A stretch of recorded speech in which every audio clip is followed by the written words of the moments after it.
अस्सलामु अलैकुम वरहमतुल्लाहि वबरकातुहू। बिस्मिल्लाहिर्रहमानिर्रहीम नहमदुहु व नुसल्ली अला रसूलिहिल करीम अम्मा बाद। मोहतरम भाइयों, बुज़ुर्गों, दोस्तों, देखो ये फ़ितनों का ज़माना है और इस फ़ितनों के ज़माने में क्या हो चुका है कि नए नए और झूठे झूठे नबी बहुत सारे पैदा हो रहे हैं। और ये जो पैदा हो रहे हैं ये बाबागिरी के रास्ते से, जैसे मैंने मिर्ची वाले बाबा के बयान में बताया था कि जब आदमी ज़्यादा बड़ा बाबा बन जाता है ज़रीफ़ चिश्ती की तरह से, तो फिर वो क्या करता है, खुद ही खुदाई का दावा करता है।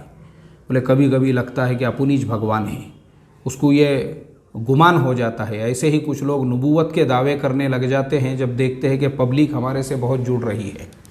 और ये झूठे नबी और ये जो झूठे बाबा है भारत में ही क्यों, पाकिस्तान में ही क्यों और बांग्लादेश में ही क्यों? क्योंकि ये तीनों मुल्कों का जो ढांचा है, अंग्रेज़ जब इन मुल्कों को छोड़कर गए थे उन्होंने ये एग्रीमेंट किया था कि ये सब डेमोक्रेसी रहेंगे, ये सब जो है ना, ये सारे मुल्कों के अंदर जमहूरी निज़ाम रहेगा और ये मुल्क इसी निज़ाम पर चलेंगे जहाँ हर मज़हब की पूरी आज़ादी रहेंगी। इसलिए यहाँ किसी को नया मज़हब पैदा करने का है, गवर्नमेंट उसमें कोई इंटरफेयर नहीं कर सकती, क्योंकि यहाँ का कॉन्स्टिट्यूशन और संविधान तीनों मुल्कों का सेम टू सेम है। इसीलिए ये तीनों मुल्कों में इस तरह के फितने पैदा होते हैं।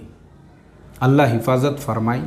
ये फितने अरब मुल्कों में क्यों नहीं पैदा होते? क्योंकि वहाँ पे सीधा कान पट्टी के ऊपर जो है 2 नाली की बंदूक और ढिच के आऊँ, उसके बाद में भेजा इधर से उधर। वो मुल्कों के अंदर सीधा ऐसा ही मामला है और ऐसा हो चुका है। इससे पहले वहाँ पे भी यमन के एक आदमी ने मक्कतुल मुकर्रमा में, उसके बाद जो उसको उठाए और लेकर अंदर, उसके बाद से आज तक उसका कोई पता नहीं। और हरम में ऐसे बहुत नमूने आते रहते हैं। मैं जब 2012 में हज के लिए गया था उस वक्त हमारे सामने भी एक ईरानी था और उसने कुछ तो भी नारा लगाया था, ऐलान किया था, और मैं उस वक्त में कोने में ही बैठा हुआ था अपना तस्बीह पढ़ते हुए, बैतुल्लाह की ज़ियारत करते हुए। अचानक एक शोर की आवाज़ उठी और पुलिस वाले भागते हुए आए, सिक्योरिटी गार्ड, उन्होंने उसको उठाए और लेकर गए। वो ऐसा चिल्ला रहा था, पता नहीं क्या चिल्ला रहा था। तहकीक करने पे पता चला कि यहाँ सिक्योरिटी इसीलिए इतनी ज़्यादा रहती है कि ऐसे किसी भी नमूने ने कुछ ऐसा हरकत किया, वो एक बार गया ख़त्म हो गया, उसके बाद वो जेल से बाहर नहीं आता है। ये चीज़ याद रखो, वो आता ही नहीं है। आप सोचो, वो मुल्कों के कायदे कानून इतने सख्त हैं, उन्होंने अपने खुद के मुल्क के 300 इमामों और उलामा को जेल की सलाखों के पीछे डाला, तो बाद में सूली पे चढ़ा दिया, लेकिन उनको जेल से बाहर नहीं आने दिया।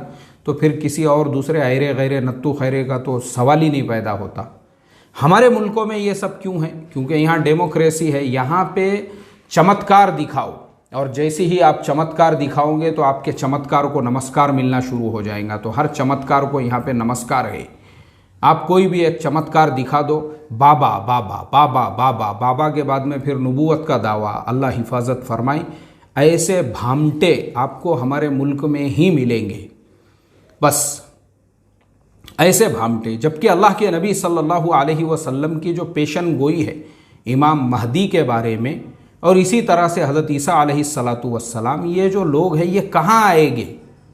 हज़रत ईसा अलैहिस्सलातु वस्सलाम वो दिमश्क में उनका नुज़ूल होगा, और हज़रत इमाम महदी जो है वो बैतुल्लाह के अंदर रुकने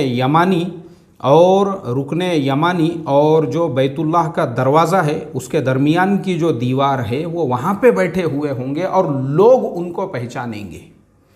वो दावा नहीं करेंगे जैसे हमारे यहाँ हर झोपड़पट्टी में एक मेहदी पैदा हो रहा है, हर गांव में एक मेहदी, हर गली में एक मेहदी जो पैदा हो रहा है, वो इसीलिए क्योंकि यहाँ पे खुद अपने दिल से ही दावा, वो अरबी होंगे और अपने यहाँ के ये भामटे, इनको जो है ढंग से उर्दू बोलना नहीं आती, तो अरबी का तो सवाल ही नहीं पैदा होता। प्रॉब्लम है ये, लोगों ने ये चीज़ों को समझना चाहिए। इसी तरह से मैं साउथ कोरिया जब गया था, अब मैं वहाँ की बात बताता हूँ आपको। साउथ कोरिया वालों ने भी, वहाँ पे भी साउथ कोरिया के अंदर जो है एक तो क्रिश्चियनिटी है और दूसरे नंबर पे जो है बुद्ध मज़हब के, और फिर पूरा मुल्क जो है वो किसी मज़हब के मानने वालों का नहीं है, अक्सरियत वहाँ पे। लेकिन जो क्रिश्चियंस हैं वहाँ के, उन्होंने भी क्या किए, जो हज़रत ईसा अलैहिस्सलातु वस्सलाम का क़ुर्ब क़यामत के करीब नुज़ूल की जो पेशन गोई है, वो ईसाइयों के अक़ीदे में भी है वो, उनके नज़दीक भी है वो। अब उसका फ़ायदा उठाकर साउथ कोरिया के अंदर भी मुझे बताए मेरे शागिर्दों ने, बोले यहाँ पे भी जो है हर गांव में एक, वहाँ पे भी एक ईसा पैदा हो चुके हैं, हर जो है मोहल्ले में एक ईसा पैदा हो चुके हैं, हर शहर में। यानी वो मिज़ाहिया अंदाज़ में, मुझे जो है मिज़ाहिया अंदाज़ में वो बता रहे थे, बोले यहाँ इतने ईसा है जिनकी कोई गिनती नहीं है।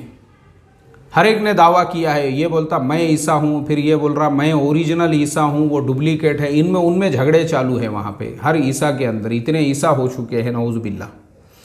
तो उन्होंने जो है ना इसका फ़ायदा उठाया, वहाँ झूठे ईसा पैदा हो रहे हैं और भारत पाकिस्तान बांग्लादेश के जैसे मुल्कों में झूठे मेहदी पैदा हो रहे हैं, ज़रीफ़ चिश्ती के जैसे लोग पैदा हो रहे हैं। कभी कभी तो लगता है बोले अपुनीज भगवान है, ऐसे लोग पैदा हो रहे हैं इन मुल्कों के अंदर। अल्लाह हिफाजत फरमाए। तो आखिरी में मैं इतना ही कहूँगा, ईमान का बचाना हमारे ऊपर फ़र्ज़ है और ईमान बचाने के लिए इस ज़माने में हमारे लिए सबसे बेहतरीन जो रास्ता है वो दावत व तबलीग का रास्ता है। ये रास्ते को इख्तियार करो, इंशाअल्लाह मैं गारंटीड कहता हूँ आपके ईमान की हिफाजत होगी। इसके अलावा कोई ऑप्शन नहीं है, वरना आपके ईमान को कब कौन सा डाकू उचक लेगा कोई गारंटी नहीं है। अगर ईमान बचाना चाहते हो और ये फितनों से बचना चाहते हो, अपने आप को दावत के काम का आदी बनाओ, चिल्ले 4 महीने निकलने का आदी बनाओ, अपने ईमान की फ़िक्र के लिए, बस अपने ईमान के, भाई मैं मेरा ईमान कैसे बचाऊं, अगर इस रास्ते में चलूँगा तो ईमान की हिफाजत होंगी। तकाज़ों पे चलो, मशवरों में बैठो, देखो यही ऑप्शन है, यही सॉल्यूशन है।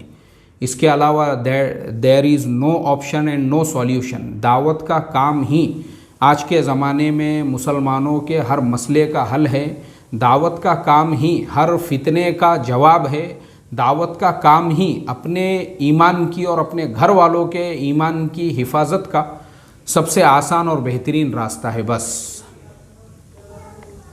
एकदम मैं आपको जो है ना साफ साफ लफ्ज़ों में, बग़ैर किसी घुमाए फिराए के साफ लफ्ज़ों में बोल रहा हूँ, आदी बनाओ अपने शहर के हफ्तेवारी इज्तिमा में।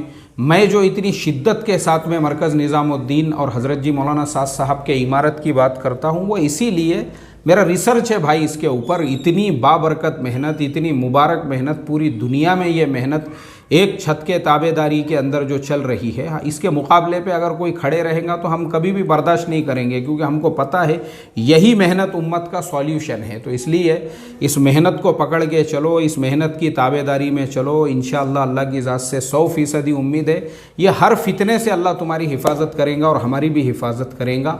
अल्लाह ताला हम तमाम को, ये जो नए नए फितने आ रहे हैं, इन फितनों से अल्लाह ताला हमारे ईमान की हिफाजत फरमाएँ और हमको दावत का मिजाज अता फरमाएँ और चल फिर कर खूब अपने आप को थकाने वाला बनाएँ। अस्सलामु अलैकुम व रहमतुल्लाहि व बरकातुहू।